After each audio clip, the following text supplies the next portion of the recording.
Welcome back. More violence towards police continues to occur across the country. It's ridiculous, including this event that unfolded just days ago in Tampa, Florida.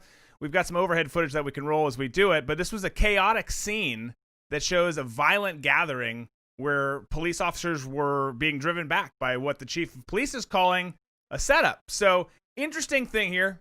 The call, and I say interesting not in a good way, but the call to police was made claiming shots were fired. But no evidence of such was ever found.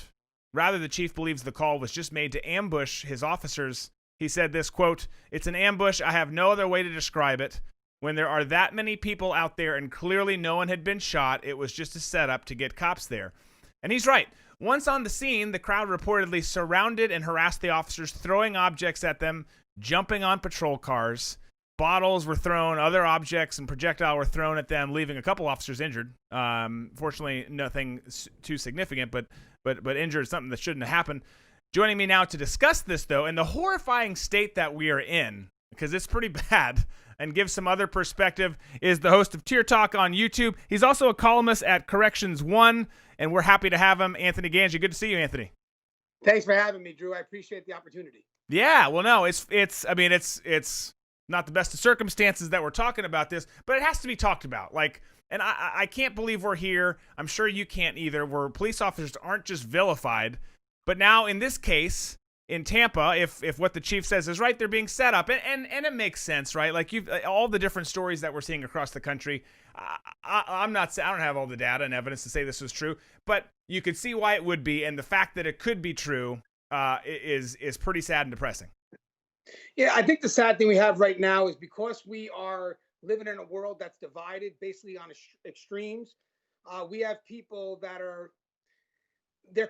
I feel like they're being conditioned to hate the uniform, and then they also feel justified in their actions when they may decide to be aggressive with law enforcement. There should be efforts right now to meet in the middle, get an understanding. But right now, all we have is this resistance from one side to really understand that the people that are in the law enforcement profession, their motivations are to help the community have an impact.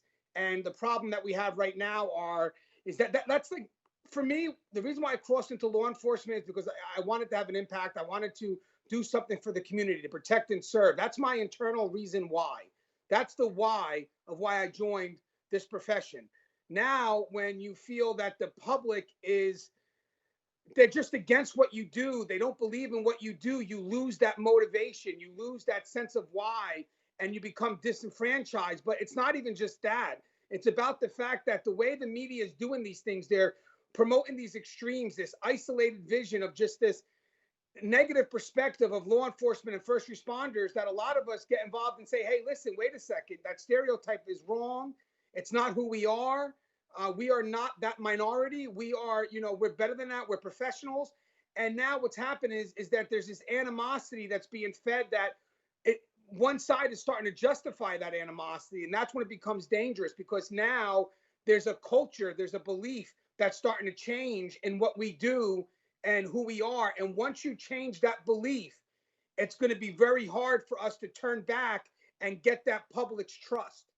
Yeah, no, absolutely. Well, it's such a, the contrast of what's happening. You see, okay, there's the discussion, and go with me for here a second, but there's the contrast of, it's going to be hard for the FBI to get their trust back, because they've been rocked with scandal after scandal, over the last several years here. That makes sense. Again, I think that the average person on the ground, the agent or the analyst that are out doing their job are not politicized. They're just literally doing their job. But you can see that some of the discussion there, this is literally a completely opposite discussion, where it's a bad apple conversation, where Derek Chauvin is a D-bag. He did the wrong thing, and now everyone's being lumped into that. When, again, I keep hearkening back to, I've never talked about the Berenstain Bears so much, but if everyone would just read the Berenstain Bears and learn about bad apples and manners and stuff, we'd be in a better spot. But everyone's talking about this and vilifying it. And the problem is you've got the media, which obviously has gone very anti-cop themselves. So you've got these people who, to your point, feel justified and not just pushing back, but also fighting back. And then you've got the media who's basically condoning it and or promoting it. And it's something that we can't really combat, because there's not many voices for it. There's not many voices for law enforcement. Hey, Drew, well said, by the way, 100%. The concern right now is that I have a feeling that people see the uniform and that's all they see. They don't see the people that work behind it. I think that we have to do what we can to counter what the media has been doing. I really do. I think that right now there's an isolated perspective of who we are and what we represent. That's why you need leaders to go ahead and not let that isolated perspective become the norm. You cannot allow that, because once you allow that, then the beliefs set in, and then you're going to have this where people feel justified in doing what they do. I mean, you could eventually, it'll be sad, it could probably cross into the prison system if it hasn't done already, where people get motivated by what the media is doing and they think that these acts of aggression are actually heroic, when it's just the opposite. It's actually going against people who are doing, who chose a profession for the right reasons, and you're negating them, you're negating who they are, and you're pushing them towards the minority. What needs to be done is we need to, if people are concerned about the uniform, if the uniform is something that right now they're being conditioned to fear or have animosity, then connect with us on an individual level. Because once you meet the people that make this profession, for the most part, because everybody has bad apples, you're going to be able to connect good people to this profession, and that can redefine how you originally thought about this perspective. But here's the key thing, Drew, is I like what you're doing only because when you have an isolated perspective and it's not being filtered, it doesn't allow any thoughts of conflict and influence to come in, a thought that can make someone question the path that they're going down. Because right now, the concern is not for the people that are automatically on one side or the other. The concern are for the people that are in the middle, who are getting this unfiltered perspective that is wrong about the profession and the people that work in it. And unfortunately, it's making it dangerous and disenfranchising the individuals who would come out and save your life, because they're not motivated by money. They're not motivated by benefit. They're motivated because there's something in them that says that this is where they can have their greatest impact, and we're taking it away from them. And therefore, they lose out on their inspiration and their motivation to carry out in the jobs that they're supposed to perform, which is protect and serve. No, absolutely. When the why, the passion for doing this, the reason I served and went overseas so many times is because I didn't do it to like avoid my family. Like I love my family. I did it because I was passionate about it. I believed in it. It's the same thing for law enforcement officers.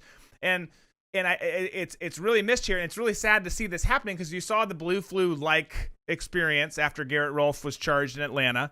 And we're hearing that officers across the country in cities like D.C. and Minneapolis are threatening to walk off the force because they aren't supported by their city's leadership. Do you think that these types of conversations and situations, when you look at Atlanta, are isolated, or is the entire law enforcement apparatus growing tired of being underappreciated and something is going to happen?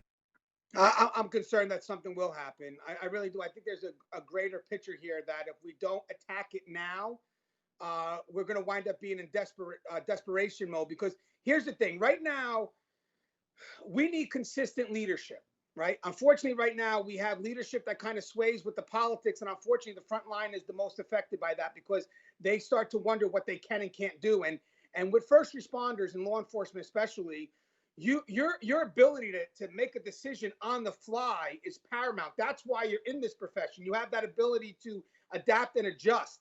And what happens here is when you have inconsistent leadership, you're giving your front line, you're limiting your front line their ability to want to do their job effectively, because they're concerned about other issues that really may not be relevant at that moment. That's going to wind up making them hesitant. And what's going to happen is they're solely going to be reactive. And at that point, it's going to be too late. I think what needs to be done, honestly, is that if there's something that's negative that happens, because it happens, we're not perfect. We have people in this profession that make bad choices, do foolish things, but it doesn't represent the rest of us. And that's where leadership got to come in and quickly remind people of that. Like, okay, we had this one incident, but you got to let us show us the good that comes out, the good that's being done. You got to be able to find a way to balance and not let that one incident define. And I have a feeling right now leadership isn't doing enough in regards to highlighting the positive and really showcasing the fact that these are heroes.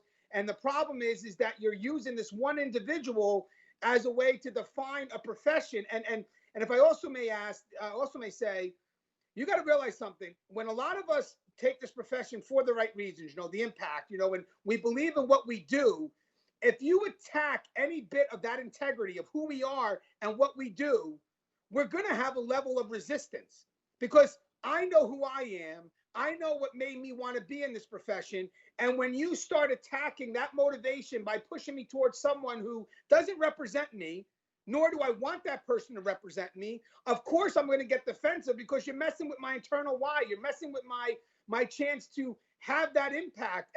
And again, the greatest concern is, when we talked about Atlanta stepping out, the greatest concern is it's not about the public, discovering the worth of law enforcement. It's about law enforcement losing that sense of worth in themselves. If they lose that sense of worth in themselves, now we have a problem. And that comes with how the community sees us. That's my biggest fear. Yeah. No, I think that's very, very well said. And it is when I feel like leadership in any sector, but particularly civil service, first responders, military intel, and what have you, it tends to get politicized, and they do tend to lose that messaging as soon. And I felt it on my side, in my world, as soon as you demotivate them because you're concerned about. We had so many careerists come through who I literally had one say, "I'm not willing to lose my job over you getting killed." It's like, okay, well, there it is. Like, I know where you're at. I know where your motivation is. It's all about you and your career. It's not about why we all signed up to do this, which does. It kills your chi. Like, all right, I'm out. Like, it's frustrating. The conversation has to change. I hope that we can find a way to grow out of it. I hope that more of these types of things don't happen. But if they have to bring about change, then let's do it. Hey, Drew, you know what I respect about you real quick, Drew? I'm going to tell you something. I have not seen an objective dialogue on discussion, because I've seen people more motivated by fear, that they're afraid that what they say is going to get misinterpreted. All I'm asking for the public is to do this. Bear with me on this, please. Yeah. If you know the person, and let's say they have a message that you're like, well, I know this person for 20 years. I'm surprised they would think that way. Or if I know these group of people for 20 years, I'm surprised they would think that way. Maybe that's you now interpreting their message in a way that fits whatever vision that you have. Maybe it's about time that we understand each other's perspective by understanding the individual. Like, I know you, Drew. I know that you have a good sense of purpose. So I'm going to open up and listen to you.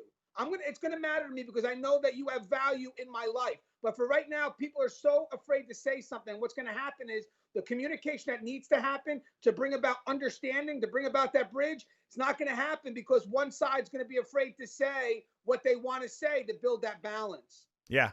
Well, and we can't. I mean, you can't have, we talked about this earlier, you can't have a discussion without two sides. So there's got to have that. And with that, the discussion also doesn't happen if people just kowtow and bend the knee to whatever the issue or thoughts are of the day.